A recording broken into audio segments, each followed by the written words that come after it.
Hello everyone, आज हम Excel में कुछ ट्रिक्स सीखने वाले हैं। चलिए देखते हैं क्या।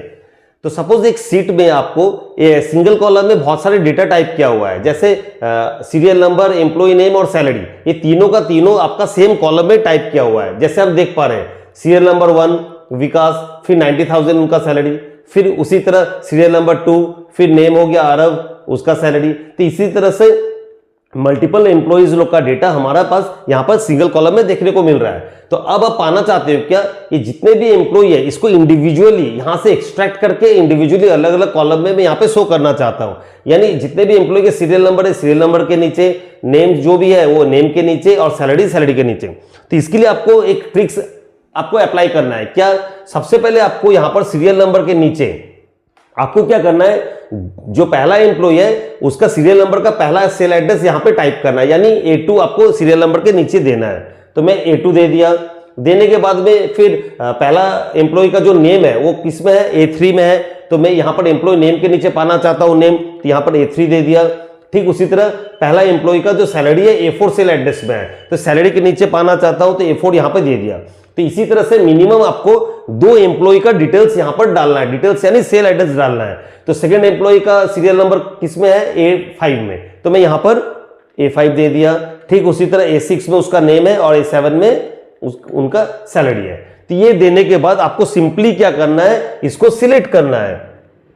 ये दोनों को सिलेक्ट कर लिया। करने के बाद आप मुझे ड्रैग करना है। कहां तक ड्रैग करना है, तो आपको यहां पे ध्यान देना है कि आपका जो डेटा है उसमें सबसे लास्ट सीरियल कौन सा है। तो मेरे यहां पे जो डेटा है उसमें सबसे लास्ट सीरियल है 4 नंबर एम्प्लॉय। तो 4 नंबर एम्प्लॉय का सेल एड्रेस क्या है, A11। ठीक उसी तरह आपका जो लास्ट एम्प्लॉय है उसका सीरियल नंबर को आप फॉलो करोगे और उसका सेल एड्रेस देख लोगे, तो मेरा A11 है। तो इसको सिलेक्ट करके मैं ये दोनों को सिलेक्ट करके जब मैं ड्रैग करूंगा तो यहां पर इसको फॉलो करूंगा। ये A11 है मेरा लास्ट, तो A11 तक ड्रैग करना है। अगर उससे ज्यादा होगा तो उससे ज्यादा तक आपको ड्रैग करना है। ड्रैग करने के बाद ये सिलेक्ट किया हुआ अवस्था में इसको कंट्रोल H प्रेस करना है। कंट्रोल H यानी find and replace dialog box आपके पास आएगा। अब यहां पे आपको क्या करना, फाइंड व्हाट में टाइप करना है A और रिप्लेस विथ में आपको टाइप करना है इक्वल टू A। तो ये देने के बाद अगर आप रिप्लेस ऑल में क्लिक करोगे तो आपका आउटपुट आ जाएगा। और ये कैसा आ रहा है वो आगे मैं एक्सप्लेन कर दे रहा हूं। तो यहां पे हमने क्या टाइप किया, फाइंड व्हाट A। तो ये यानी ये जो हमने रेंज सिलेक्ट किया है इसमें जहां जहां पर उसको A मिलेगा उसके अगेंस्ट में वो क्या रिप्लेस करेगा, इक्वल टू A। तो जबकि हम जानते हैं हर फॉर्मूला इक्वल टू से शुरू होता है, तो A को जब वो रिप्लेस करके इक्वल टू A लगाएगा यहां पर, तो संग में उसको क्या मिल रहा है, 2, यानी A के जगह में उसको मिल जाएगा इक्वल टू A2। तो A2 हो गया कौन सा, इक्वल टू A2 यानी ये वाला 1। तो इक्वल टू A2 क्या कर रहा है, इस सेल एड्रेस का वैल्यू को यहां दिखा देगा।